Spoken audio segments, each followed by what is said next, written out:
Lunes 9 de junio inicia Matutino Su Mundo, dando inicio a esta semana laboral. Gracias a todos por la audiencia de este matutino en todo el territorio nacional y a toda la diáspora que nos sigue a nivel internacional por todas las plataformas. Iniciamos esta semana con un amplio contenido, invitados de primer nivel, invitadas de primer nivel. Así que saludo a mis compañeros de a bordo, José Tomás Paulino, Ana Daisy Guerrero, Maximiliana Mansueta y Roberto Monclús. Buenos días, compañeros, arrancó esta molienda. Sí, señor, muy buenos días a ustedes y por supuesto también a quienes nos siguen en casita, tanto en el patio como fuera del país. Un saludo muy especial a todos ustedes que a través de las redes sociales, por supuesto, nos mandan esos mensajitos. Son importantes, ayudan bastante. Buenos días. Señor, sí, señor. Todo desde muy lejos, ¿verdad? ¿De dónde Exacto. vive el amigo? Trinidad y Tobago. Como dicen en los concursos de belleza, en Trinidad and Tobago. Bueno, contentos El arco nosotros insular. de tener la oportunidad de iniciar una nueva semana laboral con todos ustedes, con un contenido cargado de información, los análisis y los comentarios de este equipazo. Contentísimo yo, porque ganó Carlos Alcaraz y ganó Coco, el Grand Slam de Roland Garros, París, Francia, señores. ¡Qué espectáculo, Roberto! Y perdieron las reinas del Caribe, Ay, 3-0, sí. pero de Japón. Es que el voleibol asiático es un voleibol de fundamento, buen bloqueo en las redes. Se cayó nuestra estelar salidora Brian Martínez, era de esperarse, pero terminamos muy bien, sobre todo cumpliendo las expectativas que se habían proyectado para la primera manga. Se desarrolló pues en Canadá, que es la región norseca, a la cual participamos o pertenecemos como Federación de Voleibol en la República Dominicana y obviamente nuestra selección absoluta, las Reinas del Caribe, ahora hacen un viaje larguísimo hacia Turquía para la segunda ronda. Lo que he visto con la inclusión de la acomodadora formada en los Estados Unidos, Arianna, es que tenemos ahí un relevo porque nuestra capitana, José Tomás y público televidente, Nivel Camarte está en proceso de gestación y entonces es el gran talón de Aquiles, el acomodador a quien la va a sustituir, pero con esta niña formada en el sistema colegial deportivo de los Estados Unidos y ahora en la universidad, tenemos un reemplazo interesante ahí. Bella esa niña, Sí, hermosa. Esperemos que esté. Yo nada más le voy a decir a W que se cuide. Bella la muchacha. W, cuídate. ¿Saben quién es W? No, Billy Berroa. Roberto. Cuídese Billy Berroa porque a Billy. Berroa, que se cuide. Mire, No, yo creo solo que decir, protesta que no incluye el tenis como- en como- su como- análisis deportivo. como yo me incluyo en esta conspiración contra Billy, quiero decir que lo nunca visto en un final de Roland Garros, venir de un 2-0 en toda la historia de ese certamen. Nunca nadie lo había hecho, venir de un 2-0 y ganar. Único, entre otras cifras que se sumaron, yo soy fan de Carlito Alcaraz. Okay. Y lamentablemente tuve que dejar de ver el juego para atender un tema de trabajo. Y yo, bueno, me fui ya, digo, bueno, se perdió esta. Pero claro, perder contra el número 1, que es Sinner, no estaría, digamos, fuera del rango. Ganar cualquiera de los dos era una moneda para arriba que caía parada, según los analistas cuando inició el proceso. Pero Alcaraz es español, bestial, tenía décadas y décadas que no arrancaba un joven con ese talento de apenas 22 años. Así que bueno, ¿Y tú Billy, sabes cuídate cuánto que aquí duró el estamos. juego? ¿Tú sabes cuánto duró el Sí, pero- partido? 5 horas 29 minutos. Sí, que esos son Está dos calificado como trabucos. el segundo más largo, porque hubo uno que duró Dos trabucos. 6 horas. Eso fue bestial. Miren. Siempre tuve la confianza en que Carlos Alcaraz, como estaba jugando, tenía todas las posibilidades de ganarle a Sinner. Sinner le había ganado Pero tú lo dices muy fácil ahora, José Tomás. Sí, pero... Tú lo dices muy fácil ahora, y que sí, yo siempre supe, no, fue 2-0 que salió. No, pero... Fueron 5 horas de juego. No, es que nunca me di por vencido. Yo no me despegué del televisor. Ok, tuviste esa oportunidad. Yo siempre estuve Claro, ahí, pero porque si yo tú tenía la vienes- confianza de que él iba a remontar en un Miren, momento. miren. Contrario a lo que pasó con el otro, con el juego de Me- Arina Sabalenko, la bielorrusa. No, esa no la conoce nadie. Mira. Es ¿Qué? que no. Pero del mundo. Es que en el femenino no se dan esos repuntes así. Miren, señores. En el masculino sí, en el tenis. Sí. De que Pero el pasan, femenino- pasando a la noticia y dejando los deportes. Vamos a la realidad. Posiblemente hagamos contacto con Carol Pérez desde Bogotá a propósito de ese, bueno, por el momento intento de asesinato, aunque está en condiciones muy precarias, de Miguel Turbay. Miguel Turbay, senador actual Uribe y... Turbay o Turbay Uribe. ¿Eh? Uribe Turbay o Turbay Uribe Uribe Turbay. Turbay. Turbay de segundo apellido. Ese intento de asesinato por el momento en Colombia, vamos a tratar de hacer contacto con Carol Pérez desde Colombia, a ver si podemos hacer un repaso de ese tremendo hecho, que ya más adelante daremos algunos detalles. Mientras tanto, el presidente se encuentra en una gira de las más largas que ha hecho en los últimos tiempos, bueno, desde su mandato inicial. Creo que dura 8 días, 8 o 9 días fuera del país, recorriendo Francia, y creo que Brasil también, pero la información que nos llega es que el presidente Abinader se reunió con el rey de Jordania y no dan detalles en sentido general sobre la información, el despacho de prensa de la presidencia, pero evidentemente que el presidente va detrás de temas importantes, empresariales, temas de seguridad, y eso es muy importante. La reunión del presidente con Macron y su esposa, y la visita que hará prontamente también a Brasil. O sea que el presidente tiene una agenda realmente ardua, y todo el tema este de medio ambiente, porque creo que anda con el ministro de Medio Ambiente, la comitiva. Es una comitiva bastante completa. Es una cumbre, de hecho, lo primero fue la cumbre de los océanos que se celebra allá en Francia. Precisamente a esto participaba el presidente, y como tú bien apuntabas, lo hacía junto al ministro de Medio Ambiente, y también veíamos por allá a Max Puy. Max Puy trabaja con el tema de cambio climático. Sí, fue ministro de Medio Ambiente y es Sí. el director de la Oficina de Cambio Climático, Exacto. un gran conocedor, un gran experto y un Ambos. gran diplomático también. Así es, ambos están allá participando de esta cumbre que se realizó en el día de ayer, y que todavía no se ha hablado mucho de estos temas, pero es parte de la agenda que está cubriendo el presidente. Muchos días, con razón es que Raquel anda ahí, porque son 9 días, nadie va a dar 9 días, tigre solo. No, además le sirve de paseo y de distracción.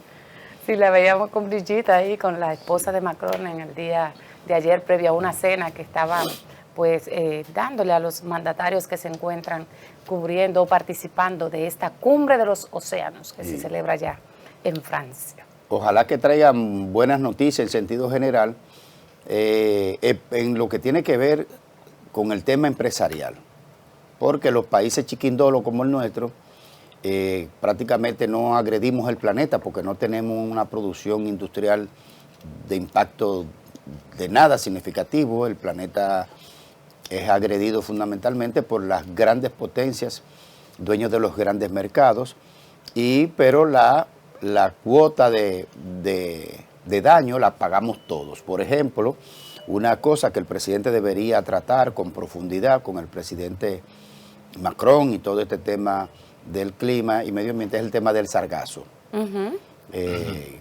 ¿Qué vamos a hacer con este recurso marino? Porque es un recurso vegetal marino que tiene mucha utilidad. Lo único que a nosotros nos fastidia por el tema de la playa, que somos un país costero que tiene turistas. Y ahí es donde nos fastidia, pero el sargazo es un microorganismo, un organismo vegetal que puede sacársele mucho provecho. A mí me llama la atención el hecho de que el presidente, creo que constitucionalmente no estoy muy seguro, tiene 14 días, puede salir del país 14 días, es el plazo para ausentarse de sus labores. No sé si esto está contemplado en el artículo 128 de la Constitución, que es como el catálogo de funciones y responsabilidades que tiene el Ejecutivo, sobre todo quien lo preside, en este caso el presidente Luis Abinader. Pero me llama la atención que el presidente, y quiero destacar eso y poner un acento bastante y en negrita, que el presidente anda en una cumbre de gobernantes tan lejos por largo tiempo y que no se haga acompañar de su canciller. Voy a citar dos testigos de excepción que fui con un decreto que me acompañaba para entonces, un pasaporte oficial, Relaciones Públicas de la Presidencia de la República. Una cumbre que se desarrolló, una cumbre, no recuerdo cuál de las instancias que se han creado, si de ALCA, si era del ALCA, no recuerdo muy bien. Y entonces era el presidente Leonel Fernández. Estoy hablando 14 de diciembre del 2008 en San Salvador de Bahía. Al lado estaba el canciller de entonces acompañando a Leonel Fernández. Al año siguiente, 2009, fuimos a una visita oficial, oigan bien, a el Reino de España y estaba don Carlos Morales Troncoso acompañando al presidente Leonel Fernández. Es extraño que el presidente de la República Dominicana ande hablando de un tema tan importante como los efectos del cambio climático y no se haga acompañar de su ministro de Relaciones Exteriores. A mí me gustaría que me explicaran el por qué esa ausencia del canciller de nuestro país, sobre todo con países, un tema tan importante. Por citar uno, cambio climático, donde República Dominicana es signataria de acuerdos muy, pero muy importantes. Y creo que uno de los 1, 2, 3 o el quinto país que firmó pues la Constitución de Naciones Unidas, pero también una serie de acuerdos que se aprobaron el 10 de diciembre del año 1948. Me llama mucho la atención. Bueno, miren, la invitada de hoy tiene un alto perfil público de índole social, académico, político, como es la doctora Rosalía Sosa, quien es vicerrectora de extensión de la Universidad Autónoma de Santo Domingo, fue directora ejecutiva de Participación Ciudadana, creo que fue decana también en su momento, si mal no recuerdo, una académica a tiempo completo y que ha hecho vida pública y creo que también irá por la rectoría dentro del próximo proceso. Es nuestra invitada del día de hoy con la que vamos a tratar temas importantes con ella. Y por otro lado, vámonos entonces con la portada que ya está aquí con nosotros. Ahí tenemos la portada de Multimedios Su Mundo, de Su Mundo Digital, Su Mundo Digital, el diario digital de Multimedios Su Mundo, tiene la portada en su pantalla. En las globales, atentado contra Miguel Uribe, aspirante presidencial colombiano, piden cadena de oración. El presidente Luis Abinader y la primera dama son recibidos por el presidente Macron y su esposa en cena de gala. Más informaciones que trae nuestro periódico en el día de hoy. Autoridades investigan muerte de interno en Rafael Hombres. Padre Rogelio exige justicia por tragedia de Yese, punto y coma. Hoy se cumplen 2 meses de esa tragedia. Padres no pueden retirar cadáver de niña arrastrada por cañada por falta de acta de nacimiento. En otro orden, el Ministerio Público vuelve a arrestar a Ángel Martínez por otro caso de difamación. El incendio afectó instalaciones del Merca Santo Domingo. Y las reinas del Caribe caen 3 ante Japón.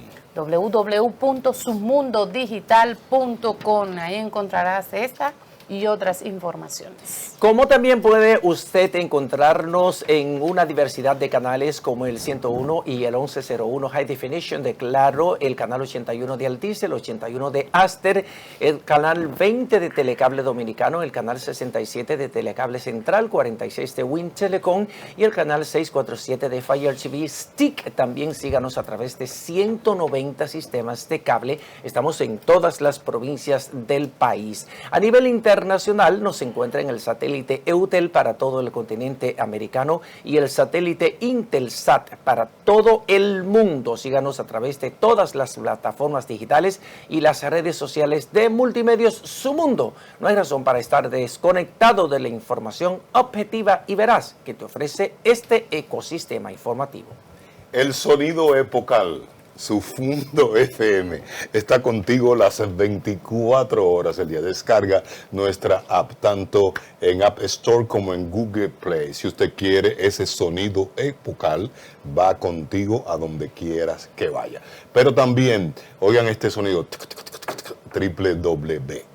No, olvídense del www. Descarguen nuestro código QR, que es mejor, y se va a mantener en sintonía con toda nuestra propuesta, nuestra parrilla programática. Para continuar viendo este programa y disfrutar de nuestra programación, descargue nuestro código QR. Solo tiene que escanearlo. Miren, señores, una de las peores crisis por las que pasó país alguno en toda América Latina fue el Bogotazo.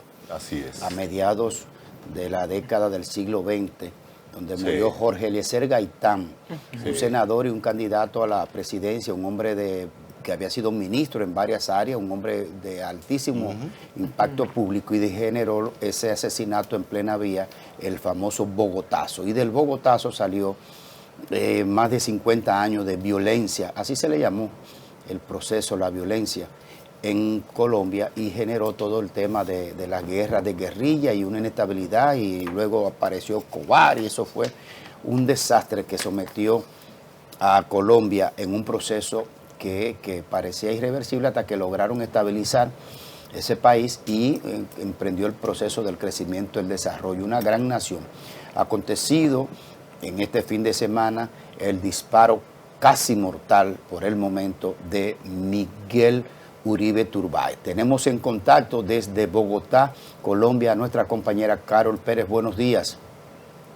Buenos días, Graimer. Buenos días a los compañeros. Qué bueno verlos hoy lunes tempranito. No con buenas noticias, pero así es la información, ese es el periodismo.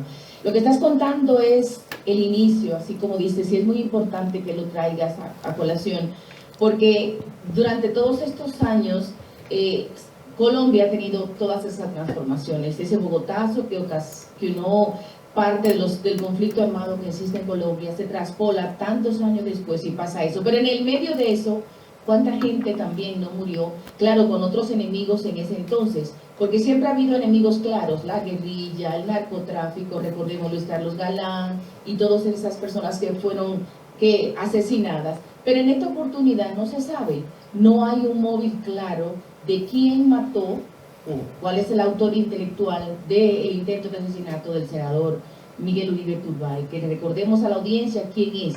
Miguel Uribe Turbay es un político, hijo de una gran periodista que fue secuestrada por Pablo Escobar, doña Diana Turbay, en los años, a finales de los 80, y nieto de Julio César Turbay, quien también fue presidente de la República, muy conservador, pero que también hizo sus aportes. Entonces es una persona de estirpe político, una familia presidencial como la de él, que en este momento era senador, ha tenido varios puestos, va a un encuentro con sus seguidores en un barrio residencial de Bogotá, y en medio de no sé qué cosa, porque todavía tenemos muchas dudas, pasa esto, aparece un joven menor de 15 años y le dispara directo a la cabeza.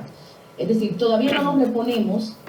Muchas manifestaciones desde el sábado en la noche que han pasado para animar a que Miguel recupere su salud, ¿no? En las oraciones que tienen, que se traspolan en el ser humano, pero realmente todavía no nos reponemos. El móvil de este intento de asesinato es todavía inconcluso. Y hay una coherencia. Los sicarios, que son estos personajes que cometen estos delitos por órdenes superiores, tienen el mismo perfil. Jóvenes de familias disfuncionales, su madre muere, su padre está fuera del país, la abuela es la que lo cuida. Cuando lo atrapan, él dice que lo hizo por plata, se escucha cuando él lo dice. Entonces es un común denominador. Pensamos que esa figura ya no existía o que estaba mermada, pero ahí volvió.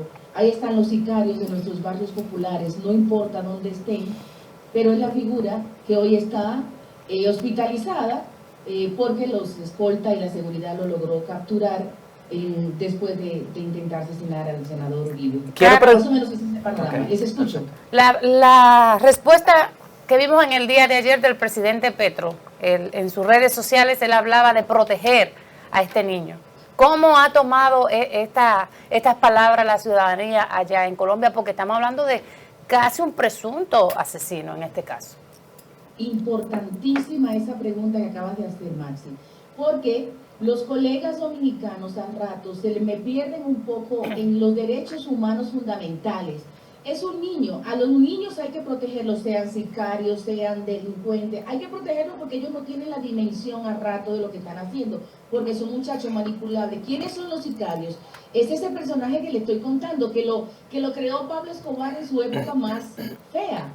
Niños de los barrios, de las comunas, sin familia, manipulables, con problemas mentales que lo usan para hacer lo incorrecto. Y esto es lo que ha pasado, vuelve y se repite tantos años después, pero sigue siendo un niño. Y yo le digo a mis compañeros, ustedes tienen hijos menores de edad, igual que yo, libre Dios, a mi hijo tiene la misma edad de ese niño. Claro, yo soy una madre pendiente, pero ese niño no tiene una madre que la cuide, ni tiene un padre que lo cuide, tiene una abuela perdida por ahí que está pendiente de él. Un niño que está mal de la mente. Los derechos fundamentales, los derechos humanos están basados en eso, en darle a cada uno lo que le corresponde. Hay un decálogo de derechos en el mundo, no nos lo estamos inventando ni Petro, ni yo, ni tú. No, están ahí. Sí, pero a veces... Además, compañeros, de la información que tiene, hay que cuidar de sus derechos fundamentales, que es la vida. Sí, pero el tema a veces no es el texto, es el subtexto en el mensaje. En el contexto.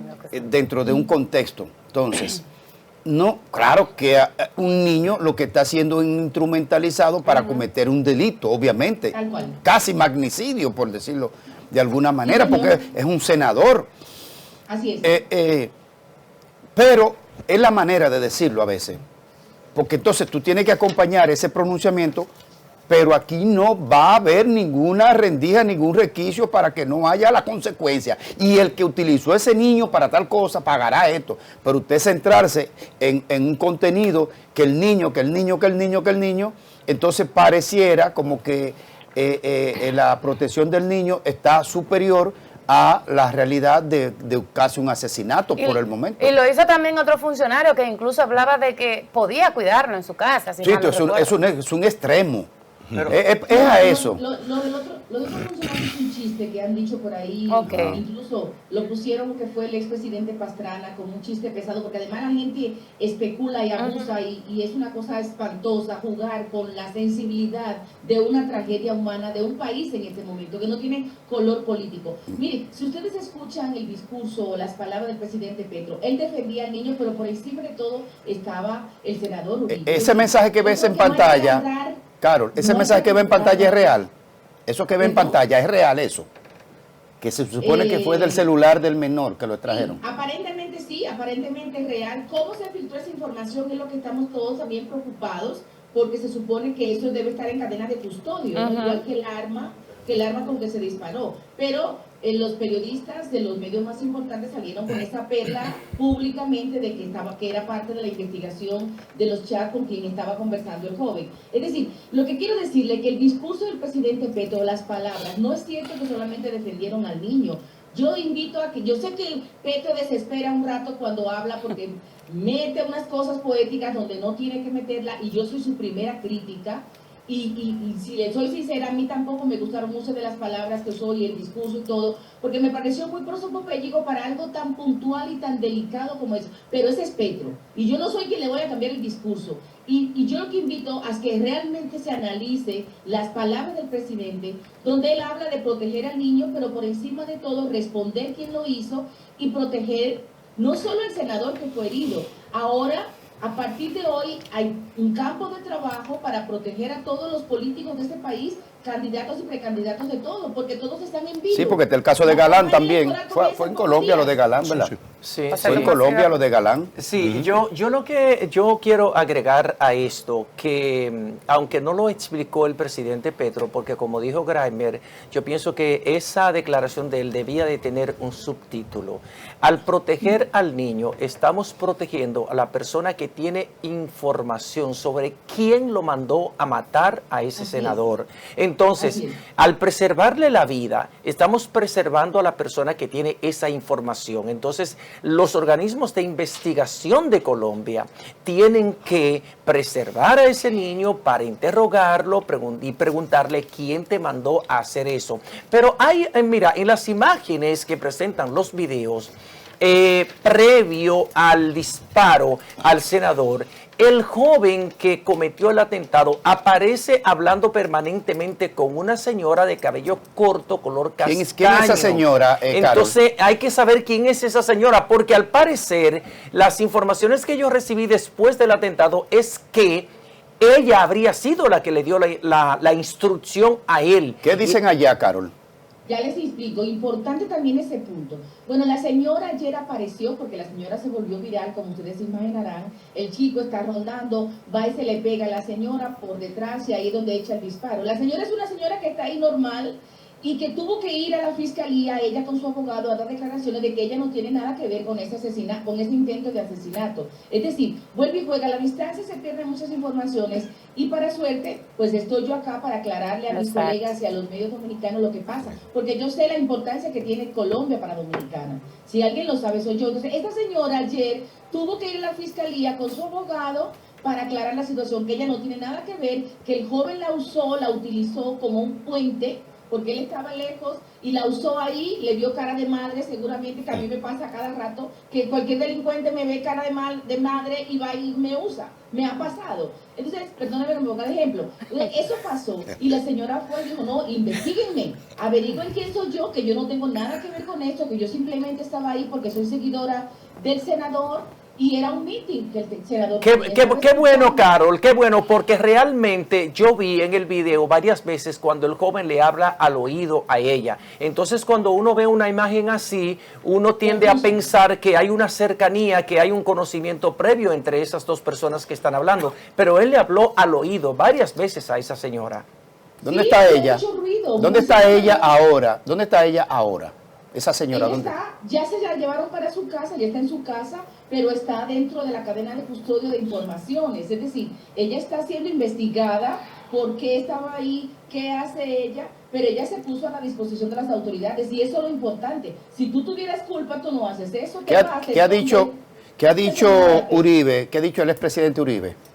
Bueno, importante, tanto el presidente Uribe como el presidente Samper, como el expresidente Gaviria, todos se han pronunciado, pasaron por la clínica Santa Fe a dar condolencias, ¿no? Y cercanía con sus familias. Su esposa, que tiene 4 niños, es la parte más afectada. Ella no quiso hablar, ayer dio algunas declaraciones, delegó en la clínica cualquier información que salga importante y la conclusión es que el senador sigue en condiciones críticas.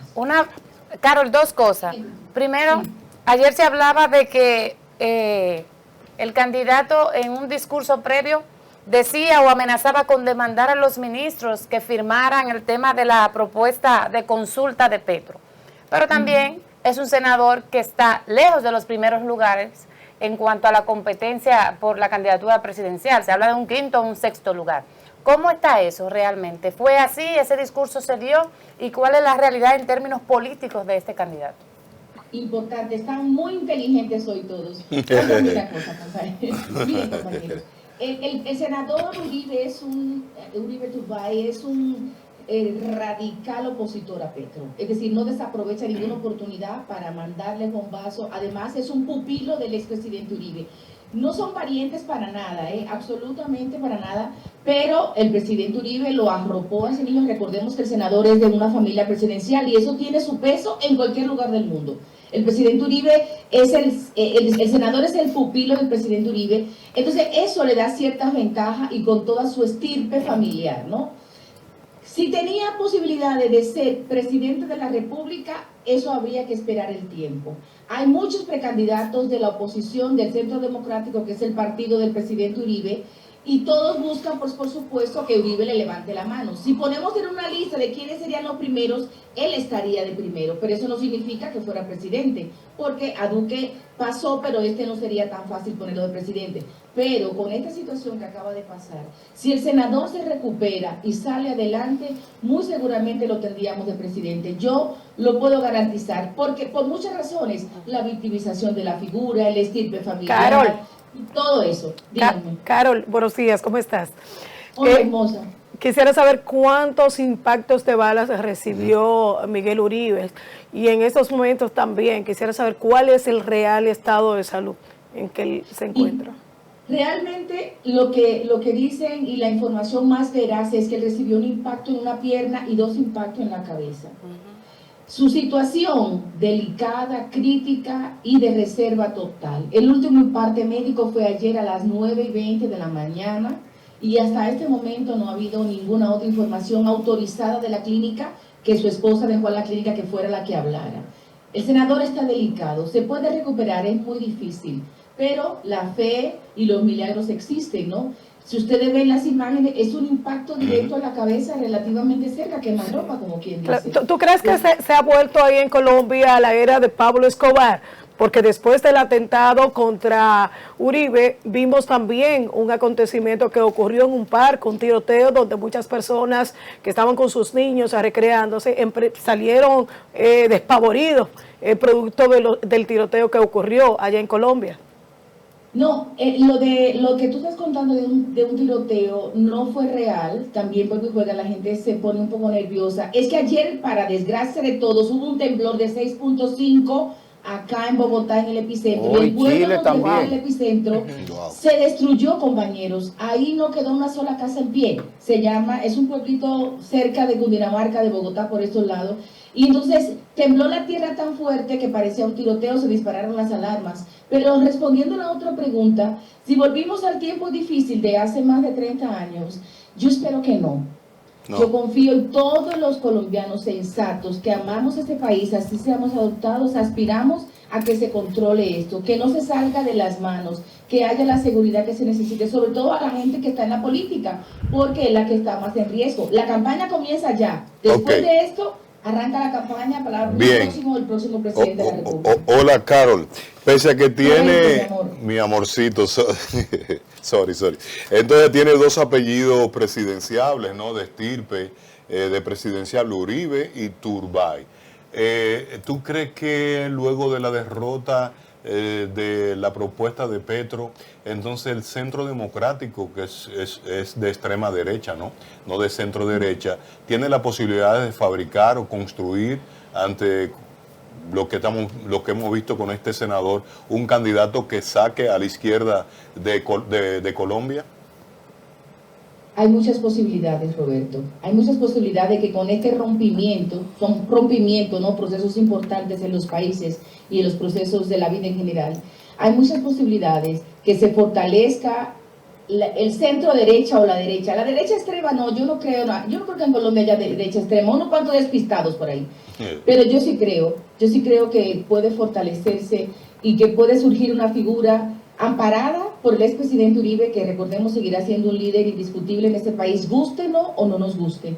Entonces, yo sí creo que el progresismo puede tambalear en este momento, pero toca esperar. No quiero ponerme a especular porque ese no es el trabajo de nosotros, pero toca esperar. Yo creo que de ahora y hasta el año próximo es fundamental lo que va a pasar en la política. Y será un año para alquilar balcón. Bueno, muchas gracias, Carol, nuestra compañera reportera desde el Cono Sur, Bogotá, Colombia. Le daremos seguimiento, obviamente, a esta situación porque podría desencarrilarse dependiendo cómo se manejen los temas, la política y en el orden de la investigación.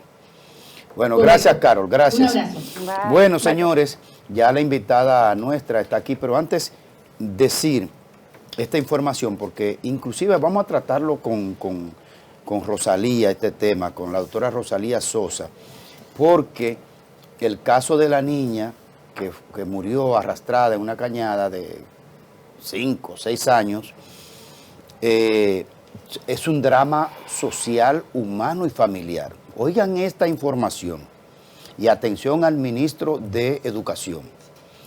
Este era un tema que lo estábamos resolviendo en este país y por tal de complaciente y de acomodaticio a los procesos, el tema del sacar acta de nacimiento para inscribir a los niños en la escuela, que han dejado que eso se afloje. Yo recuerdo, yo fui niño y yo recuerdo el afán de mi mamá por tener el acta de nacimiento para poderme inscribir en la escuela. Claro que La sí. responsabilidad de los padres también. Y ahora el Bien. sistema educativo desencajando la responsabilidad civil de los papás. Mire, oigan qué drama humano. El padre de la menor, de la niña ahogada, Junior Serrano Sánchez, la niña no había un problema con el tema del INASIF, porque no tiene acta de nacimiento. No le querían entregar el cadáver, todavía no se lo han Claro, entregado. y es lógico porque eso es un proceso judicial. Claro, porque al tener el acta de nacimiento es lo único que vincula al padre con la niña y que por vía de consecuencia le da el derecho de reclamar el cadáver. Si no hay un acta de nacimiento donde diga que esa niña es hija de fulano de tal y ese fulano de tal es él, el INASIF no le puede entregar. Pero oigan el cadáver. otro drama. El papá se justifica diciendo, no, es que yo tuve que esperar que la mamá sea mayor, o sea, que tú Soy estabas irresponsable. una violación sexual, Claro. porque si usted tiene relaciones con una menor y la niña tiene 4 o 5 años, ¿desde qué edad estaba teniendo relaciones con? Eso es una excusa, él pudo haberla declarado. No, pero oye. Sí, pero ahí se dan las dos cosas. Que él fue al proceso, que se le complicó. Porque tenía que pagar algo, le dijeron que no, cuando él fue tenía que pagar. Ahí hay un molestó, drama me humano. fui, Mire, ya. ahí hay violación sexual. Hay una niña muerta, hay violación sexual y hay inexistencia ciudadana por falta del documento que te hace ciudadano, Realmente esto envuelve que es una el acto de historia completa nacimiento. por todas Que es las el áreas.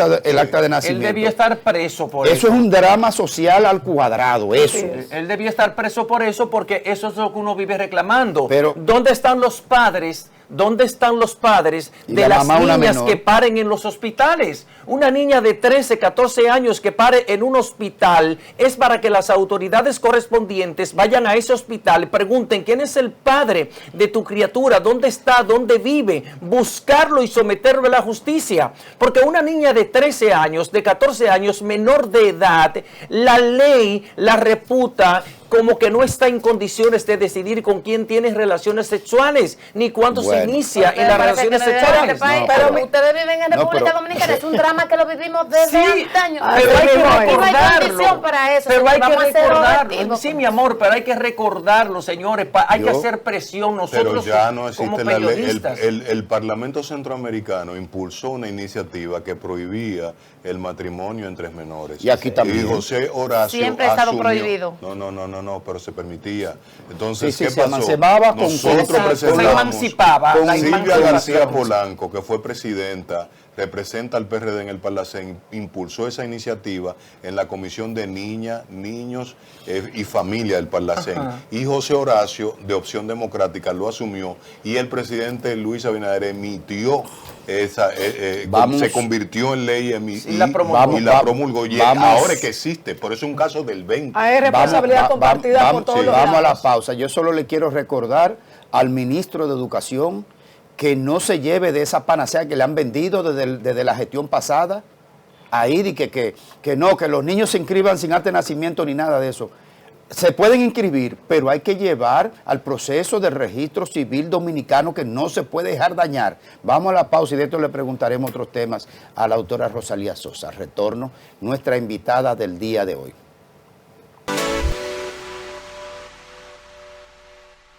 Bueno, seguimos con el contenido de este matutino Su Mundo, hoy con una invitada en la entrevista central, una mujer de aquilatada carrera pública en el orden académico, en el orden de la función de participación social a través de una de las más importantes organizaciones como es Participación Ciudadana. Fue decana, ahora vicerrectora de Extensión y probablemente la segunda rectora de la Universidad. Buenos días, doctora Rosalía Sosa. Buenos días a ustedes y a sus seguidores y nuestros seguidores. Muchas gracias, doctora. Hay un tema con lo que ha planteado Participación Ciudadana. Este tema de que Monclús, nuestro compañero Roberto Monclús, tiene una tarea asignada en lo que tiene que ver con las candidaturas independientes. ¿Por qué Participación Ciudadana hace ese planteamiento como de tomando distancia de la no viabilidad de este tema? Participación Ciudadana es un movimiento cívico no partidista Ya Participación fijó su opinión. Yo entiendo que es posible lograr un consenso para la aprobación de algo que está en una ley, porque está en una ley, o en las leyes desde 1926, la existencia de las candidaturas independientes. Lo que sí, que no estamos acostumbrados a que la ciudadanía controle el poder. Y eso es una forma de manifestar la disidencia con los partidos políticos. Los partidos políticos, y yo favorezco la existencia de los partidos políticos, tienen cuerpo constitucional desde la Constitución del 2010, pero tienen que hacer un mejor papel y responder a los intereses del pueblo dominicano. Porque un partido político se reúne un grupo de personas para ir al poder a administrar, ¿para qué? Para el bien común. Y en este sentido, yo a diferencia de Participación Ciudadana, creo y debemos de dar apoyo a que llegue a un consenso en el Congreso Nacional. Sí tiene que tener regulaciones porque no son partidos políticos. Lo que sí el proyecto de ley establece un registro como si fuera una ONG. Y entonces, bajo el control de la Junta Central Electoral. Y las ONG se controlan ellas mismas mediante una asamblea en el cumplimiento de las leyes. Entonces, las preguntas son las siguientes. El financiamiento, ¿cómo se van a registrar? El poco tiempo que le da el proyecto de ley para actuar, buscar las firmas, hacer como una legalización de sus aspiraciones. Entonces, sí hay que ponerse de acuerdo, porque el Tribunal Constitucional estableció claramente que esos dos artículos tienen que ser revisados y hasta sugirió en su sentencia cómo debía redactarse esos dos artículos. Entonces, la Junta Central Electoral, como su vocación legislativa en asuntos electorales, deposita un proyecto de ley. Lo que esto significa es que no sea escrito en piedra este proyecto de ley, sino que vayamos a consenso. La Universidad Autónoma de Santo Domingo, a través de la Vicerrectoría de Extensión, hizo un conversatorio donde fueron los partidos políticos. Lamento mucho que el PRM no participara, pero fue la Fuerza del Pueblo, fueron Alianza País y movimientos civiles que apoyan a las candidaturas independientes. La ciudadanía tiene derecho a participar en la cosa pública y aquellos que tengan aspiraciones, ¿por qué no pueden participar? Tenemos una constitución que apoya la participación de la ciudadanía y apoya a aquellas personas que quieran opinar y dar su tiempo para la administración pública. Ok, mi querida maestra, ¿usted cree que el país está preparado para que se aperturen estas candidaturas independientes a propósito de la debilidad sistémica que tenemos en los diferentes partidos? Claro que el país está preparado. El país está preparado para todo si nos ponemos en serio en esto. Mira el mejor ejemplo de gobernanza que tiene este país. En esta pasada semana vimos a tres expresidentes con el presidente de la República para tratar temas importantes en el país. Y eso es un ejemplo de gobernanza democrática. Estamos preparados para todo en este país. El dominicano es una persona que cuando se pone, se pone. Ahora, cuando hay indiferencia, cuando hay displicencia, entonces no hay interés. ¿Y usted no cree que eso le daría apertura al narcotráfico?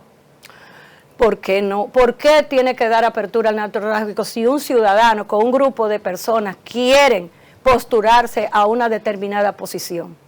El narcotráfico está siempre, si le damos apertura, lo que necesitamos es el control y fiscalización, que lo tiene que hacer el Ministerio Público también, porque tenemos un Ministerio Público Electoral, y también la Junta Central Electoral, a la hora de que se demuestre las fuentes de financiamiento. Por eso es que nosotros los ciudadanos estamos apoyando el financiamiento de los partidos políticos, porque no solamente es el narcotráfico y los fondos que vienen de la corrupción y los fondos que vienen del dinero ilícito, que no es narcotráfico, porque nosotros solamente nos centramos en eso y en los otros fondos ilícitos que vienen por ahí.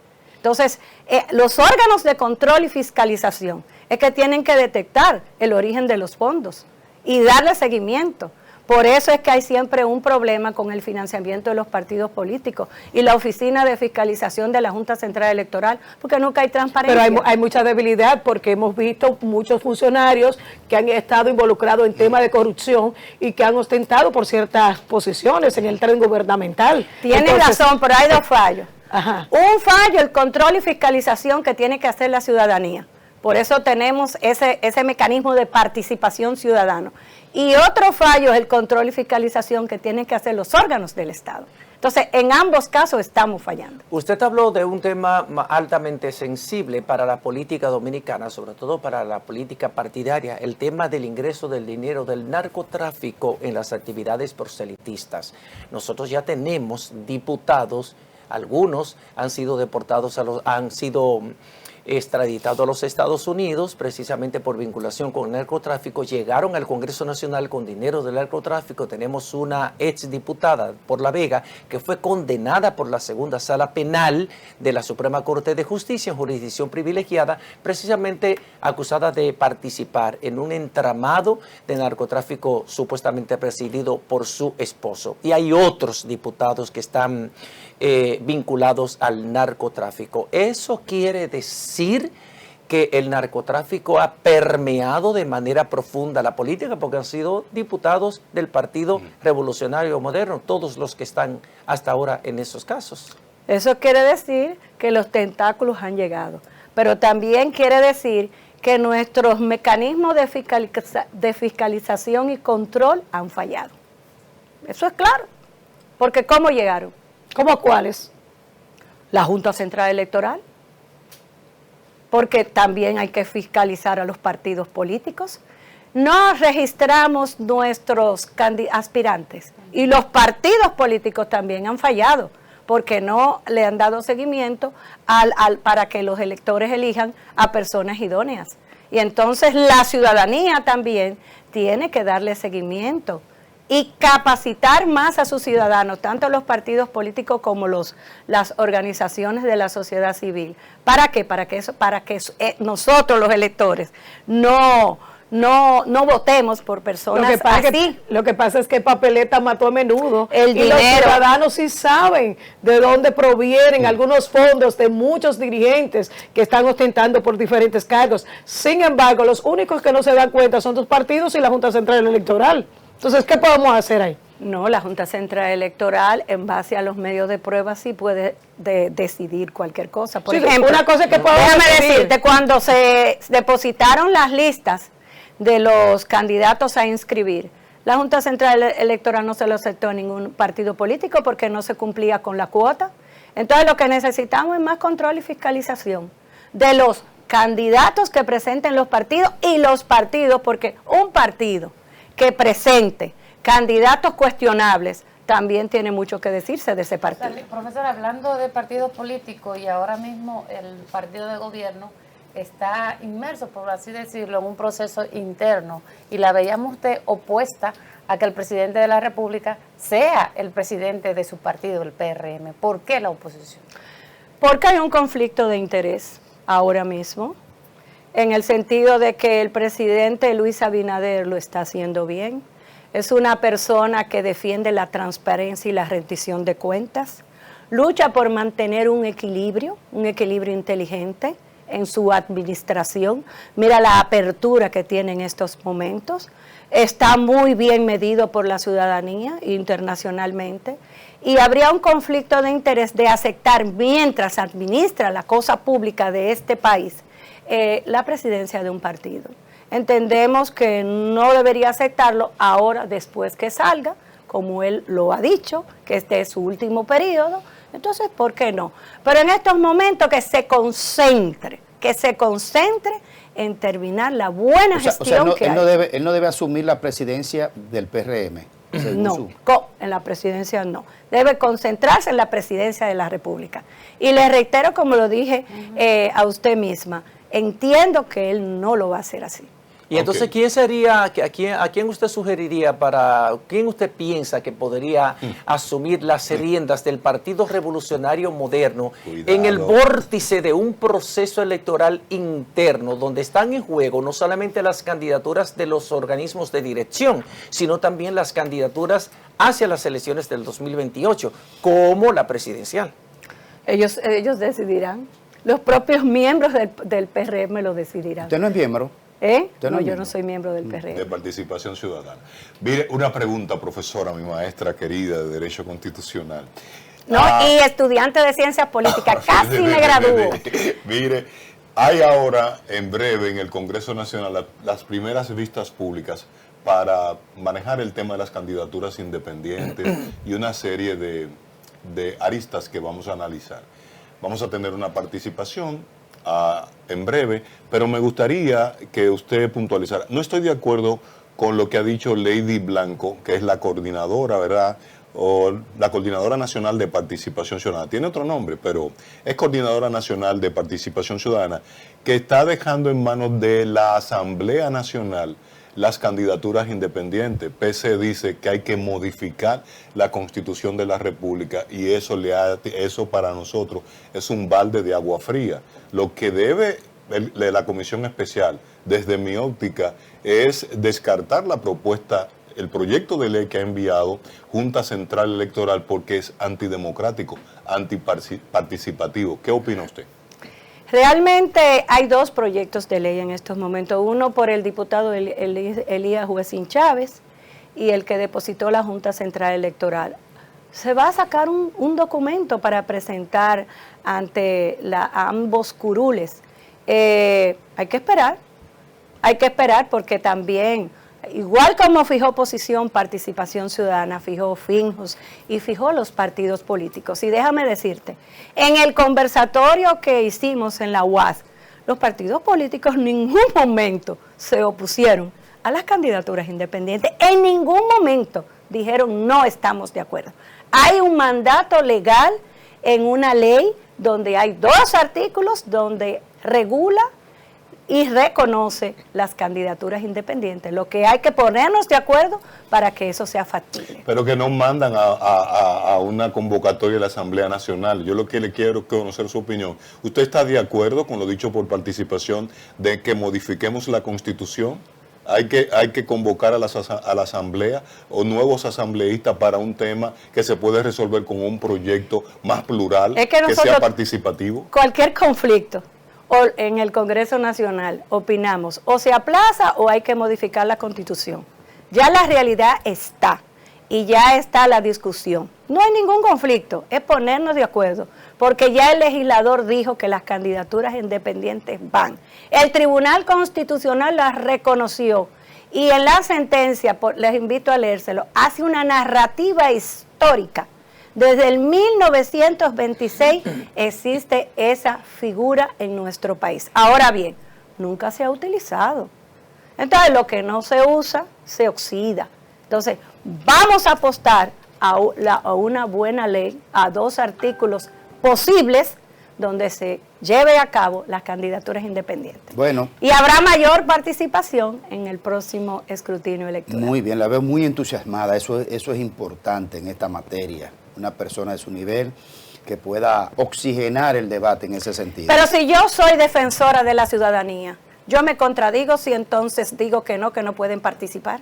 Muy bien. Tenemos que ser coherentes y defender la participación de los ciudadanos. Gracias por el boche, muchas gracias por el boche. No, el boche no, mi amor. Te quiero aclarar que yo tengo que ser coherente. Claro. Si yo defiendo la ciudadanía, si yo defiendo el pluralismo democrático, si yo defiendo la participación, pues yo tengo que apoyar una figura jurídica para que sea posible esa participación. Profesora, y te quiero mucho, Brian. Profesora, regálele a Graimer, que es un estudioso, la Constitución comentada de Finjus, y entonces él va a entender esa posición suya y cuando usted analiza la participación de la gente en el referéndum, el plebiscito, y él va a entender el presupuesto participativo. Miren, déjenme decirle algo, y yo quisiera que ustedes nos apoyen a los ciudadanos.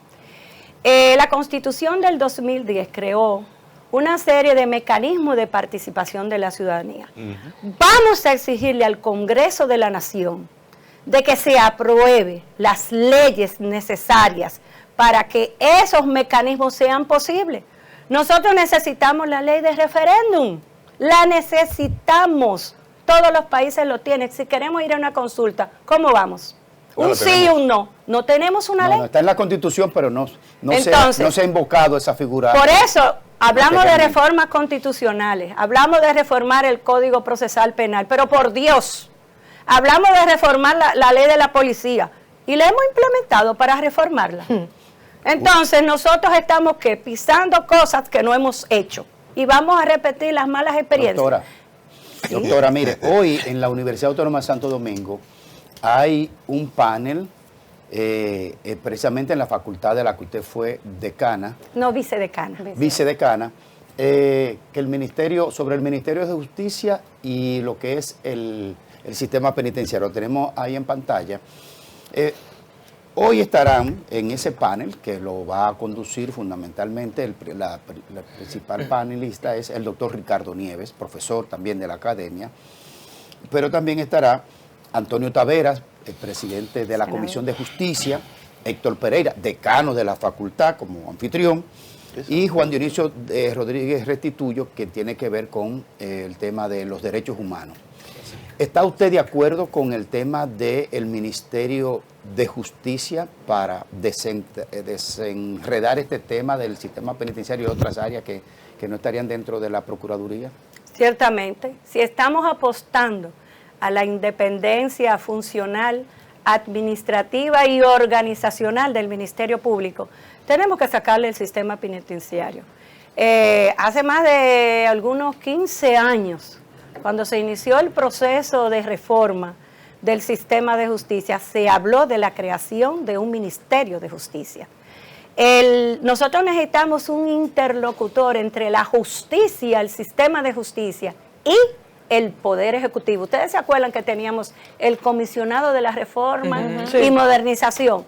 Eso necesitamos ahí. Lino Vázquez. Estuvo doña Aura Celeste Fernández, estuvo Alejandro Moscoso. Nosotros necesitamos, eso que le estoy diciendo, todas esas leyes que se han aprobado y que no las categorías y figuras que se necesitan, que se implementen, los reglamentos que hay que desarrollar. Entonces necesitamos ese interlocutor, Congreso, Sistema de Justicia y Poder Ejecutivo. Es cierto, y la Constitución manda del 2010 a una ley, o sea, necesitamos reforma constitucional para crear un verdadero sistema penitenciario al margen de la Procuraduría General de la República. Necesitamos también, ¿quién representa al Estado en los conflictos internacionales? Por ejemplo, en el caso de Narciso González, ¿quién representó el Estado ante la Corte Interamericana de Derechos Humanos? 2 procuradores generales de la República. ¿Son especialistas en el sistema interamericano de derechos humanos? No, claro, no. Entonces, lamentablemente, no hicimos. El Estado no hace buen papel cuando va a representarse en los litigios internacionales. Entonces, ahí está el Ministerio de Justicia. No solamente para la administración y gestión del sistema carcelario, para el tema de los derechos humanos. ¿Quién hace el trabajo aquí de parte del Estado con los informes de derechos humanos? ¿Quién? Necesitamos la participación de la ciudadanía también en el tema con el Estado. ¿Dónde estamos ubicados nosotros los ciudadanos? ¿Quién es nuestro interlocutor? El ministro tal, el ministro tal y el ministro tal. No, cada quien tiene su especialización. Entonces es necesario, no solamente por el tema carcelario, que está de emergencia. Hoy mismo salió en un periódico que tenemos más de 8,000 internos de más en nuestro sistema y que se están esperando las nuevas edificaciones. Pero necesitamos también que haya presupuesto. El presupuesto del Ministerio Público, ¿quién se lo lleva? ¿Quién se lo lleva? El sistema carcelario. Y no es que el Ministerio Público necesita dinero para la formación, porque el crimen organizado, para vulnerar las normas, tiene recursos de más. Claro. Tiene recursos de más. Y hasta se reirá cómo nuestros fiscales se mueven y trabajan. porque siempre trabajan con precariedades. Necesitan tecnología de punta, necesitan capacitación, necesitan dinero para preparar los casos. Los casos no se preparan solamente con hablar, hay que hacer investigaciones, traslados, peritajes. Entonces, el Ministerio Público necesita, para el apoyo que queremos, recursos también. La República Dominicana, con Hipólito Mejía, inauguró un paso importante en la colocación de la mujer en el centro de las decisiones al ser la primera vicepresidenta de la República, Milagros Ortiz Bosch, pero después de eso tuvimos Margarita y tenemos ahora a doña Raquel Peña. Y tuvimos una primera rectora, una primera presidenta del Senado y una primera presidenta de la Cámara de Diputados. Con doña Emma Polanco se inauguró más de 500 años después, unos 500 años después. 480 años. O sea, casi 500 años después, la primera rectora. Con la posición de doña Emma, usted que ha ido detrás todo el tiempo de la transparencia en los recursos públicos y el combate a la corrupción, ¿cree usted que doña Emma podrá hacer un papel a la altura de las circunstancias? Claro que sí.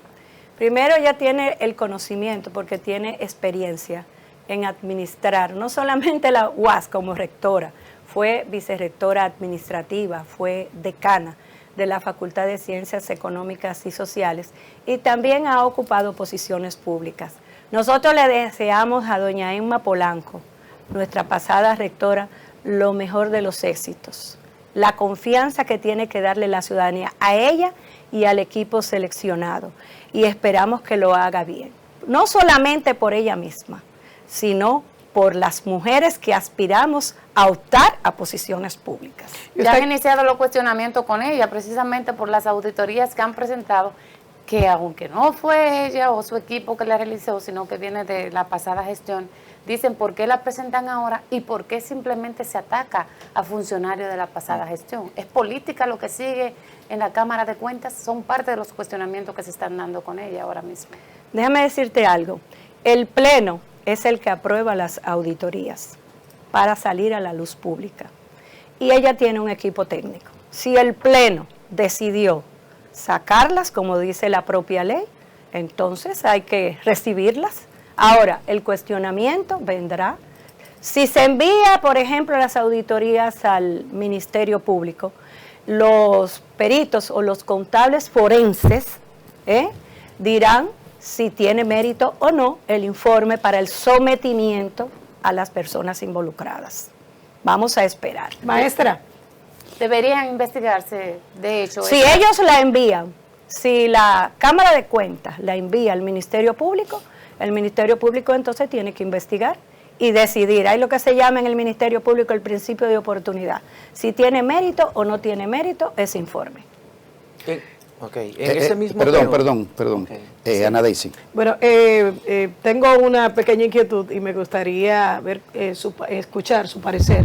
Por ejemplo, con el caso de Emma Polanco, una mujer que de verdad marcó un precedente en la historia de la Universidad Autónoma de Santo Domingo y que realizó una excelente gestión. Para nadie es un secreto de verdad la gestión de Emma Polanco. ¿Usted cree que le ha favorecido salir de la UAS y tomar o tener este gran reto ahora en la Cámara de Cuentas a propósito de las debilidades que por años ha tenido la Cámara de Cuentas? Estratégicamente, la Cámara de Cuentas necesitaba una persona con imagen, y no te discuto que los que han pasado no tienen imagen, pero por los conflictos internos no lograron su cometido. De imagen, con experiencia, y doña Emma tiene experiencia porque monitorear, y como dicen popularmente, torear 25 miembros del Consejo Universitario en la complejidad del agua no es fácil. Y el prestigio que tiene doña Emma como contable. O sea, y te voy a decir algo, doña Emma Polanco no tiene idea de la carrera que ella ha hecho para la mujer en la República Dominicana. Porque ser la primera rectora de una institución conservadora, y te digo conservadora, porque llegar a 480 años una mujer es conservadora. Claro. Dentro de la lluvia de ideas, del conocimiento, del pensamiento liberal, dentro de las aulas, muestra que es conservadora. Claro. Entonces, eso es un precedente que ha dejado doña Emma en la historia de las universidades del mundo, porque no solamente es en este país que hay ese conservadurismo. Vete a España y a veces tú vas a los cónclaves y tú dices, todos son hombres, Dios mío, ¿y dónde estamos nosotras las mujeres? Y por eso hay que hacer, por eso la Constitución establece un término que se llama discriminación positiva, que dentro del mundo de las desiguales o los desiguales, elevar esa discriminación para que haya participación, para que haya voz. Entonces, ella ha hecho historia en la República Dominicana. Por ejemplo, nunca hemos tenido una primera presidenta de la Suprema Corte de Justicia, o también esperamos una presidenta del Tribunal Constitucional, o una decana de la Facultad de Ciencias Jurídicas y Políticas, es el mejor ejemplo. Del Tribunal Superior Electoral. También, pero por ejemplo mi facultad, lo más alto que ha llegado la mujer en una facultad de Ciencias Jurídicas y Políticas, oiga, ¿de dónde viene? Es Rosalía, que fue vicedecana. Y de la Junta nunca he visto una mujer que yo recuerde. Claro, dirigiendo entonces, la Junta, ¿verdad que no? No recuerdo. Este boom de nosotras las mujeres, primero para prepararnos en las aulas. O sea, las aulas están abarrotadas de mujeres. Somos mayoría. En todos los lugares. Alrededor del 70% me parece que es la matrícula femenina en las universidades. La matrícula se llama la feminización de la educación superior, que también nos debe de preocupar qué está pasando con los varones. Eso, como nosotros preparamos ese capital humano para el mercado, para el desarrollo, tiene que impactar en los puestos. Y llegarán. Ahora bien, pero están las llegando, políticas públicas están llegando, profesora. Están llegando, pero lento, porque en las políticas públicas tenemos 23 ministerios que administran políticas, solamente 2 mujeres, entonces no están llegando. Claro. No están llegando porque tenemos la ministra de la Mujer Interior y y Policía. la ministra de Interior y Policía. Entonces no están llegando, va pasito lento, porque tenemos que contribuir, tenemos que seguir, tenemos que aplicar la sororidad entre nosotras las mujeres. Pero llegaremos. Hay un tema en esta recta final de esta conversación, el tema del registro civil dominicano. Está un proceso de implementar una nueva cédula, pero está el registro civil y está el padrón electoral y una nueva cédula en el medio. Debe ser auditado el registro civil a propósito de todos estos temas que se han dado en oficialía civil, traspaso de nombre, suplantación de identidad y todo este tema. ¿Debe ser auditado el registro civil dominicano? Entiendo que la Junta Central Electoral al momento de expedir la cédula ya tendrá un padrón revisado. Y lamentablemente me parece que son situaciones de la pobreza que todavía mostramos, de que existan menores de edad que no estén registrados, como la niña que no cuenta, según los medios de comunicación, con un acta de nacimiento. Creo que es un llamado a la Junta Central Electoral para hacer un trabajo con las universidades y las organizaciones de la sociedad civil, juntas de vecinos y las pastorales de la iglesia, para que identificar a aquellos que no estén registrados y colaborar, porque hace unos años en Participación Ciudadana yo tuve la visita de un ciudadano y él me dijo a mí, me acuerdo, si yo le digo que estoy muerto, usted me lo creyó. No, porque usted está vivo. Y cuando fuimos a la Junta, identificamos que ese señor estaba muerto. Cuando una persona no tiene un documento de identidad, ya sea que es lo que queremos, el acta de nacimiento para comenzar, no tiene vida jurídica, vida ciudadana. Entonces no tiene acceso a nada y tampoco no está contado como un número más de las estadísticas de la población dominicana. Entonces cuando yo vi eso, yo dije, tenemos que trabajar en eso. Y yo pongo a disposición la Oficina Legal de Asistencia Popular que tiene la Facultad de Ciencias Jurídicas y Políticas para colaborar con la Junta Central Electoral profesora. En todo eso. Claro, Excelente, la UAS, profesora. Oiga, la UAS, la Universidad Autónoma de Santo Domingo, no solamente por su vocación de servicio, sino por universidad pública, está disponible para lo que necesita el pueblo dominicano. En otro orden, profesora. Pero hay que hablar de la rectora porque será la No, voy para allá. rectora de la UAS Vamos para allá. Hay que conocer cuál es Yo la estoy propuesta. entusiasmado con ella y preocupado por su esposo. ¿Y por qué? ¿Va a quedar sin trabajo? Mi esposo. Sí. Mi esposo siempre tendrá trabajo. Ah, empleo es lo que va a perder. No. Mi esposo siempre tendrá trabajo porque nosotros somos un equipo, somos un matrimonio, que somos un equipo, claro, respetando nuestras Para la audiencia, independencias. doctora, para la audiencia, porque aquí nosotros, la clase media, educada y demás, nos ponemos en el lugar de que conocemos todo, pero hay una amplia población quizá que estamos hablando de alguien como el doctor Franklin García Fermín, que es el esposo suyo. Mi media naranja. Sí, ese estoico don Franklin García Fermín. Y entonces por la decisión del Estado de juntar los dos ministerios de educación, de superior y la de media y... O sea, Y el MINER, la fusión. Y el MINER. Educación superior y el MINER. Entonces, doctora, quedaría sin empleo el doctor. No te preocupes que él tiene empleo con administrar a Rosalía. Y dale seguimiento. Pero déjame decirle Ha algo. habido una campaña muy fuerte. Sí, déjame Te lo decirle esperamos algo. por aquí, Con dígaselo, con la dígaselo que lo fusión, esperamos por aquí. La fusión, déjeme decirle algo. Se está trabajando, ya hay un proyecto de ley. La última versión yo no la conozco, en la consultoría jurídica del Poder Ejecutivo. Yo lo único que le solicito a los actores que están impulsando ese proyecto de ley, que no afecte a la Universidad Autónoma de Santo Domingo. ¿Y cómo? Porque nosotros tenemos en diferentes leyes el 5% de la ley de presupuesto para comenzar. Tenemos el examen único para aspirantes a residencias médicas, lo tenemos por ley. Las convalidaciones, las reválidas, las tenemos por ley. Que no afecte a la autonomía plena de la Universidad Autónoma de Santo Domingo. Y déjame decirte esto, yo soy una funcionaria pública de la Universidad Autónoma de Santo Domingo. Mira con la libertad que yo me expreso. Entonces, que no afecte la autonomía plena de la Universidad Autónoma de Santo Domingo, porque nosotros no somos cualquier cosa. Nosotros somos el patrimonio del mundo. Nosotros somos una institución que más aportamos al pueblo dominicano.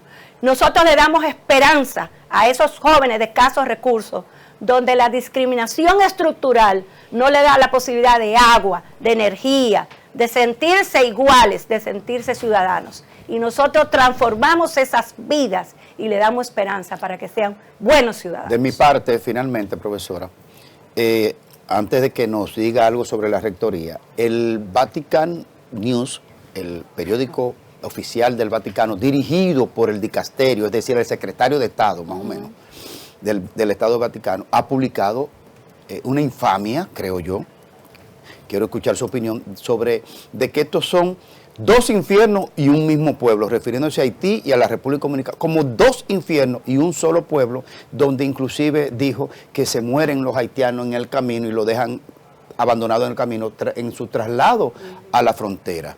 ¿Usted ha analizado esa postura?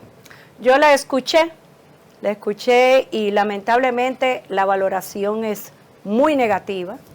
Entendemos que ellos tienen que mandar una comisión a este país, como también debería la OEA de hacer una comisión in loco para que vaya a Haití a ver lo que está pasando en Haití, porque allá sí la gente se muere, allá sí las mujeres están violadas, allá los niños se mueren de hambre y nosotros somos el único país que nos estamos preocupando por nuestros vecinos. Entonces es injusto el tratamiento que en estos momentos le dan al pueblo dominicano. Sí, debo de decirle que hemos mejorado nuestras políticas de tratamiento y ustedes lo tienen que reconocer, porque una de las recomendaciones que hacen las sentencias que declaran al Estado dominicano responsable por violar los derechos de las personas en su territorio es la capacitación a los agentes de la seguridad pública, como dicen. Tienen que capacitarlo para entender lo que están haciendo, que son con personas. Por ejemplo, la imagen de las mujeres recién paridas, trasladarla, eso ha sido que nosotros las mujeres nos sensibilizamos, porque sabemos lo que es eso. Pero nosotros lo que debemos solicitarles a ellos, que vengan a la República Dominicana, pero que vayan a Haití. Y que ese esfuerzo que ellos están haciendo se unan a la voz de nuestras autoridades, para pedir por una vez por todo humanización ante la ONU, humanización ante la OEA, que apliquen todo lo que ellos hablan para ir en auxilio y salvar a los que están vivos todavía en Haití.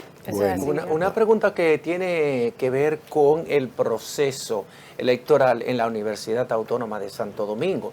Hablamos ahorita de el hito de Emma Polanco, la doctora Emma Polanco, de haberse convertido en la primera mujer rectora de la Universidad Autónoma de Santo Domingo, la primada del Nuevo Mundo. Pero ese éxito de doña Emma fue posible con la suscripción del más amplio pacto de alianza conocido en la Universidad Autónoma de Santo Domingo. Como el mío. Tuvo que pactar con como el muchísimos mío. sectores. Vamos a ver. Nosotros la apoyamos. Voy donde usted. ¿Cómo va ese proceso de negociación para llegar a la rectoría de la UAS? Déjeme decirle algo, todavía en la universidad estamos todos diciendo que estamos aspirando y promoviéndonos, pero ya a partir de septiembre, el próximo semestre que se va a aperturar, se va a calentar, ¿verdad? Ese proceso electoral. Nadie gana solo. Usted puede decir, Rosalía está arriba, Radamés está arriba, el profesor Ajana está arriba. No, nadie está arriba. Aquí nadie en la Universidad Autónoma Santo Domingo gana solo. Vamos a tener que unirnos. Ahora bien, el interés debe ser innovar la Universidad Autónoma de Santo Domingo, mejorar nuestros procesos y procedimientos, porque nosotros somos una institución de servicio. Viene la digitalización, ¿verdad? Hacer una UAS más cercana y desde la Vicerrectoría de Extensión acercar más la UAS a la ciudadanía, porque los ciudadanos adoran a la UAS. Mira la UAS, como dicen, mira la UAS, pero que vayan allá, la sientan como suya, porque no hay una familia en este pueblo dominicano que no tiene un vínculo con nuestra Maestra, su propuesta, ¿por qué los guastianos deben votar por Rosalía Sosa? Primero, por la trayectoria de Rosalía Sosa Pérez. Tengo en estos momentos 31 años de servicio en la universidad. Y en todos los espacios donde he trabajado. De verdad que he trabajado. Segundo, la experiencia que tengo en reformas, porque he trabajado en reformas del Estado y es importante incluir, integrar la reforma que este actual rector, el maestro Edith Ruiz Beltrán, ha abierto, la reforma del Estatuto Orgánico y la implementación del rediseño curricular. E innovarnos. Sí, señor. E innovarnos. Bueno, bien. profesora, sería también inédito en la historia de la universidad tener una pareja de esposos que haya sido rector y rectora. Por lo menos vamos en el camino. Él fue vicedecano, yo también. Él fue vicerrector, yo también. Vamos en el camino. Sí, yo tuve la oportunidad de compartir con el profesor Franklin en el Consejo Universitario cuando éramos dirigente estudiantil y él era decano. En ese momento compartíamos ser miembro del Consejo en ese momento y con quien hemos desarrollado una larga trayectoria de amistad. Y que la extendemos. Déjame decirte que Franklin García Fermín es un excelente ser humano. Sí. Y es una persona que ama a su país y ama a su universidad, a la Así es. Universidad ¿Cómo va Autónoma su de Santo Domingo. numerito, maestra? No nos hemos medido. ¿Todavía? No, eso cuesta, hay que buscar el dinero para hacer la Porque cuenta. se comenta en los pasillos de la UAS que hay unos candidatos que ya que son los favoritos a la Y se rectoría. comenta también que Rosalía Sosa tiene una buena imagen Exactamente. para ser rectora de la universidad. Yo Y que corroboro. tiene muy buenas relaciones con ustedes y con el Estado, que la va a utilizar Sí. para la UAS. Muy bien. Eso también se comenta. Gracias, profesora. Bien hecho. Vamos a la pausa y retornamos con el resto del contenido. Dígale al profesor que lo esperamos aquí. Ok, vamos a la pausa, señores. Retornamos en breve. Seguimos en Matutino Su Mundo en este lunes, inicio de la semana laboral. Excelente entrevista esta que hemos tenido con la doctora Rosalía Sosa Pérez. Ella es la vicerrectora de Extensión de la Universidad Autónoma de Santo Domingo y está aspirando a convertirse en la segunda rectora rectora en toda la historia de la más vieja casa de estudios del continente, la Universidad Autónoma de Santo Domingo. Ayer, señores, se produjo un incendio en las instalaciones del Merca de Santo Domingo, el más amplio centro de abastos de productos agropecuarios con el que contamos aquí en el Gran Santo Domingo. Eso está ubicado en Pedro Brande, y lo que ustedes están viendo en la pantalla de su televisor es justamente la humareda que generó este incendio, y ahí hay unidades de los cuerpos de bomberos que trabajaron de manera infatigable para tratar de sofocar el incendio, que produjo pérdidas cuantiosas que todavía no han sido contabilizadas. Eso estamos esperando que las autoridades correspondientes, sobre todo del Ministerio de Salud, del Ministerio de Agricultura, hagan los avalúos, hagan los cálculos correspondientes para tener una idea de cuánto se perdió allí. Pero de manera preliminar, los informes de prensa daban cuenta que la mayor cantidad de productos que fueron incinerados fueron, por ejemplo, arroz, cervezas, otros productos empacados que en ese momento no podían ser determinados por los periodistas que estaban cubriendo. Pero miren qué densa la cortina de humo que produjo ese incendio. Suponemos que las pérdidas obviamente son millonarias, pero deberemos esperar a que avance el día para que el Ministerio de Agricultura presente el informe, o las autoridades, el gobierno como tal. Así es, pérdidas millonarias, José Tomás, este fin de semana. Y los propietarios de los locales que están ahí en el Merca, de verdad, estaban presentando sus inquietudes en vista de que el Merca carecía de agua, y tuvieron que, las autoridades que estaban allí destinadas para poder aperturar los diferentes locales, pues no estaban en el lugar. El equipo de seguridad que debió estar allí no estuvo en el lugar hasta pasadas horas luego de haber ocurrido, iniciado el incidente. Cabe destacar que este incendio pues inició ahí en la nave F1, donde la mayoría de los productos de verdad fueron todos destruidos. Fue una situación bastante difícil, y estábamos viendo las declaraciones de cantidades de propietarios donde demandaban por parte del gobierno. Ellos decían que lamentablemente el Merca ni siquiera contaba con agua, ni siquiera para bajar los baños. Escuchen esto, estaban muy desconcertados, personas que perdieron todo, absolutamente todo lo que tenían allí en los locales, tanto abastecimiento de arroz, como ya decía José Tomás. Y de verdad que la situación que se vivió, el momento, todavía las unidades que estuvieron allí en el lugar de los hechos no han dado, o en el caso de los bomberos, no han emitido el informe oficial sobre los hallazgos encontrados o lo que provocaron precisamente este incendio ahí en el Merca Santo Domingo. Es prematuro todavía, porque correcto, esta mañana aún permanecían algunas áreas todavía bajo fuego. De hecho, como bien apuntaban, del metro, esta zona de la F1 fue el que se incendió, pero hay otras partes, gracias a Dios, donde el incendio no llegó, gracias a la intervención de los cuerpos de bomberos que participaron para sofocar este gran incendio que se produjo en el día de ayer y que hasta hoy en la mañana todavía permanecía. Obviamente va a tardar un tiempo en recolectar las informaciones para ver realmente qué fue lo que pasó. Casi siempre los bomberos de una vez te hablan de un cortocircuito, sí, pero hay que ver realmente qué fue lo que provocó este siniestro que, como ustedes bien apuntaban, terminó pues con toda esa zona, y que muchos de los comerciantes que trabajaban ahí por años, esta mañana lo veíamos llorar. De verdad que es muy lamentable las imágenes que veíamos de ellos diciendo que habían perdido todo, que el sustento de su familia había quedado hecho cenizas, que no sabían qué iban a hacer en lo adelante, porque viven en el Merca el día completo, trabajan ahí, traen sus productos de las diferentes provincias para comercializarlos ahí, y en este momento quedaban solos.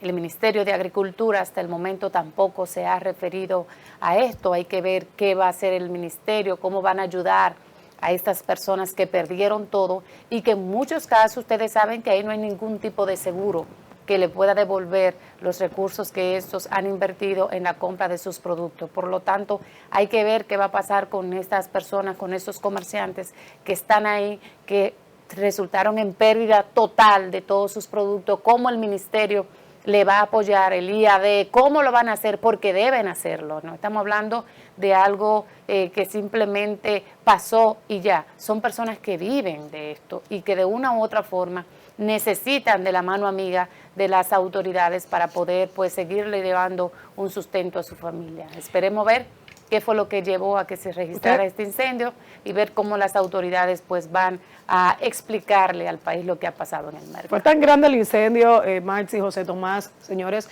que los bomberos, y qué bueno que ya están haciendo uso de las nuevas tecnologías. Y digo esto porque estuvimos viendo los drones que estaban utilizando los bomberos para poder socavar lo que era este inmenso fuego que estaba acabando con todas las naves de ahí del Merca Santo Domingo. Ahí estamos viendo en pantalla la imagen de un dron donde estaba pues tratando de apaciguar lanzando agua con uno de los camiones, o sea que estamos utilizando la tecnología de punta para también sofocar incendios. Esos son nuestros bomberos, señores, que trabajaban a mano pelada, por así decirlo, y miren ya cómo vamos, claro, ya estamos avanzando. Drones. Miren, a mí me ha resultado altamente chocante que todavía no conocemos un comunicado del Ministerio de Agricultura. Es cierto. El incendio se produjo ayer, alrededor de las 4 de la tarde, 4:30. Yo pasaba por ahí. Pero recuerda que el Merca también tiene sus propias autoridades. Sí. Tal vez el mismo Merca quien debe emitir ese comunicado porque tiene hasta su propio presupuesto. Claro que sí, tiene un relacionador público, exacto. tiene un relacionador público, pero me refiero como independientemente de que el Merca de Santo Domingo tenga un administrador general, tenga una persona que se encarga de la parte de comunicación y relaciones públicas, no hay que olvidar que el Ministerio de Agricultura es la entidad oficial sombrilla, ¿verdad?, que dirige la política agropecuaria de la República Dominicana. Y yo pienso que por vía de consecuencia debió pedir información al administrador general del Merca Santo Domingo para ofrecer un comunicado con la información preliminar, porque obviamente eso es lo que procede en estos casos.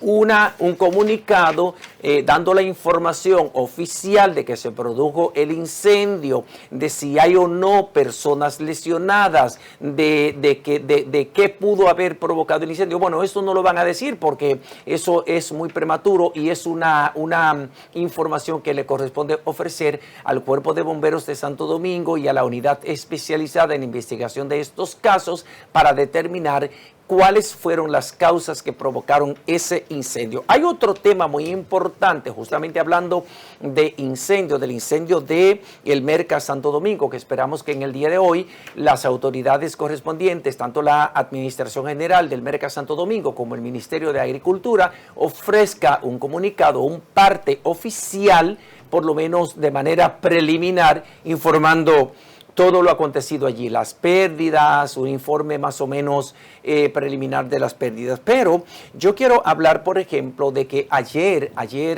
fue conmemorado el segundo mes de la fatídica tragedia del centro de diversiones Jet Set. Ayer 8 de junio, recuerden que esa tragedia fue acontecida el día 8 de abril, ese martes 8 de abril en la madrugada. Entonces fue conmemorado ayer el segundo mes con una misa celebrada por el obispo de la Iglesia Católica Apostólica Brasileña, el padre Rogelio Cruz, acompañado de otros sacerdotes de esa denominación religiosa, y él hizo un reclamo muy muy vehemente, hizo un reclamo a las autoridades para que impongan justicia. La misa estuvo caracterizada por un clamor de justicia por los participantes, parientes de los 236 fallecidos en el desplome del techo del jet set, de los 180 heridos y también de los 174 niños que han quedado huérfanos, niños que perdieron a sus padres, a los dos padres o a uno de ellos. Y ayer el padre Rogelio, entre lágrimas, reclamó a las autoridades justicia, reclamó que haya una investigación para determinar qué pasó ahí, cuáles fueron las reales causas que provocaron el desplome de esa estructura y si hay responsabilidad penal o civil que alguien deba enfrentar. Bueno, pues que el sistema de justicia de la República Dominicana se encargue de esa parte. Bueno, estamos a ley de días, por así decirlo, para que las autoridades presenten el informe. Fueron 15 días que hablaban de que se iba a estar entregando el informe que están trabajando, tanto el Ministerio Público como ONESBE.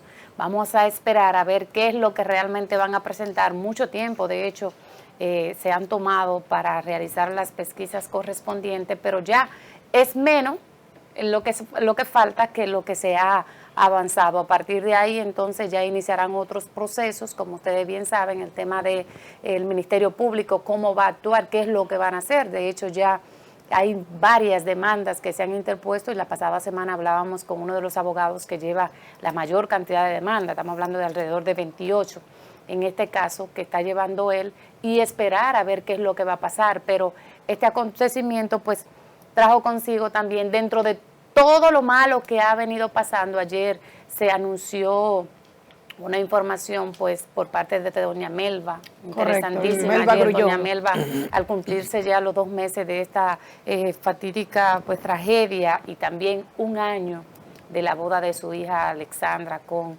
Guarionex, ambos fallecidos en esta tragedia. En el día de ayer doña Melba anunciaba la creación de un fondo de ayuda para estudiantes universitarios en memoria de su hija. De verdad que uno cuando escucha la fortaleza de esta madre, uno dice, wow, o sea, perdió su única hija, el dolor que ha de tener esa madre y cómo utiliza la memoria de su hija para seguir apoyando y seguir ayudando, como lo ha venido haciendo desde otras áreas, doña Melba Segura de Grullón. De verdad que me llamó mucho la atención y me sentí muy identificada con doña Melba, con esa fortaleza como madre que ha mostrado a raíz de la pérdida de su hija.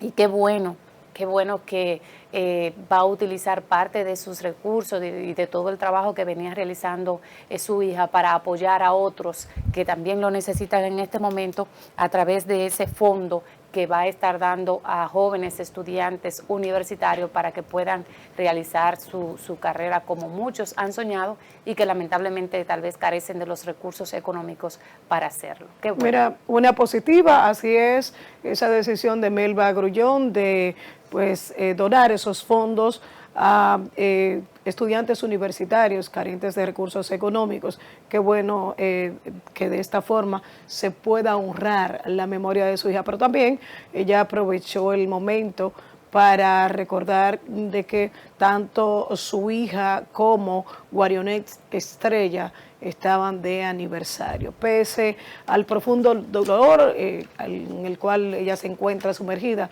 pues iniciativas como esta de verdad hablan muy bien sobre la formación de doña Melba Grullón, sobre ese gran espaldarazo a personas que realmente efectivamente necesitan de un apoyo para costear sus estudios en estos momentos. Así que una positiva, enhorabuena. Y justamente en ese mensaje que ella colgó en su cuenta de ex, antiguo Twitter, ella estaba también celebrando, digamos, o conmemorando el primer aniversario del matrimonio de su hija Alexandra, que era su única hija, con Eduardo Guarionex, que hay que decir que era hijo del ministro de Obras Públicas, expresidente del Senado, el ingeniero Eduardo Estrella, que fallecieron ambos en esa fatídica madrugada del 8 de abril, cuando se desplomó el techo de la discoteca el jet set. Entonces, ¿ustedes recuerdan la fundación,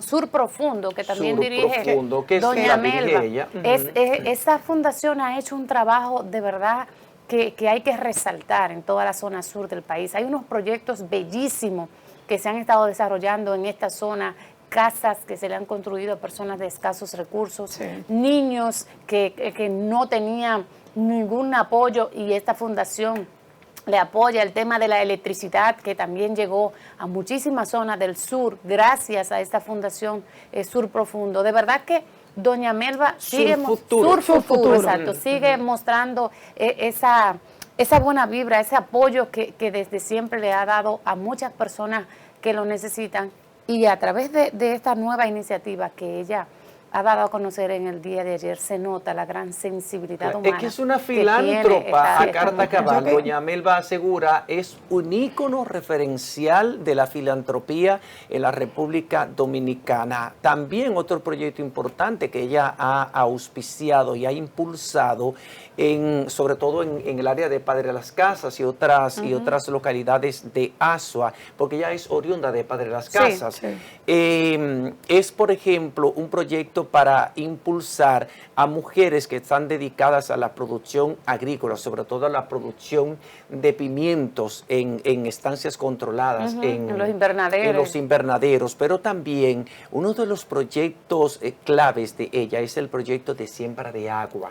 El proyecto de la promoción, de la preservación y la protección de las fuentes acuíferas en esa parte de la región sur del país. De verdad que la República Dominicana tiene una deuda inmensa de gratitud con doña Melba Segura, viuda Grullón, que fue la esposa de don Alejandro Grullón, el presidente fundador del Grupo Financiero Popular, del Banco Popular Dominicano. Señores, se apresaron otra vez a Ángel Martínez. Ya no hay razón para llamarle el supuesto detective, no hay razón para llamarle el supuesto detective, porque ya las agencias de investigación de los Estados Unidos, como la DEA, como el FBI y todas las agencias de investigación se encargaron, la embajada de los Estados Unidos se encargó de desmentir que este señor en alguna ocasión haya sido parte del cuerpo de investigación de esas agencias. O sea que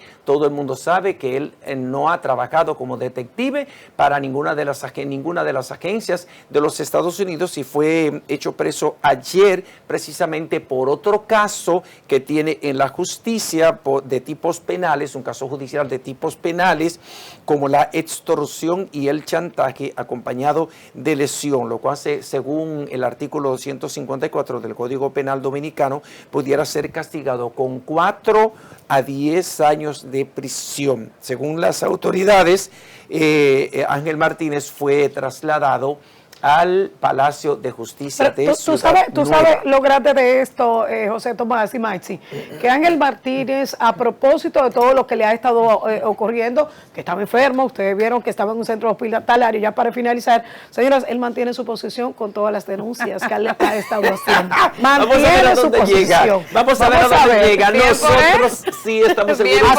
Ha sido muy coherente, eso hay que destacar. Nos vamos a encontrar mañana otra vez con todos ustedes aquí en Matutino Su Mundo. Les deseamos que pasen un feliz resto de este día lunes. Cuídense muchísimo porque el polvo del Sahara está haciendo muchísimo calor, elevadas temperaturas. Cuídense mucho, los queremos mucho, nos encontramos mañana.